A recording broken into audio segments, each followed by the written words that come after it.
अलिबाग येथील RCF company विरोधातील एकनाथ शिंदे यांच्या शिवसेनेने आंदोलन सुरू केले आहे। प्रकल्पग्रस्तांच्या मागण्या मान्य न झाल्याने या आंदोलनास हिंसक वळण लागले असून कंपनीच्या बाहेरील रस्त्यावर टायर जाळून प्रशासनाचा निषेध केला। यावेळी पोलीस आणि कार्यकर्त्यांमध्ये शाब्दिक चकमक उडाली। दरम्यान आता शिवसैनिक आणि प्रकल्पग्रस्तांच्या मागण्या मान्य न झाल्यास हे आंदोलन अधिक तीव्र करू। 15 ते 16 तारखेला साखळी उपोषण तर 17 ऑक्टोबरला संपूर्ण अलिबाग बंद व चक्काजाम आंदोलन करून काळी दिवाळी साजरी करण्याचा इशारा शिवसेनेने दिला आहे।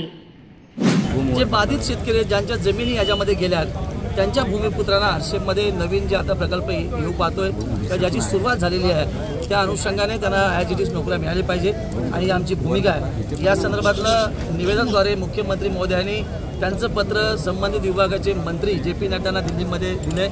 मी स्वतः ते पत्र घेऊन गेलो, त्यांच्याशी 2 वेळा मी संवाद साधला।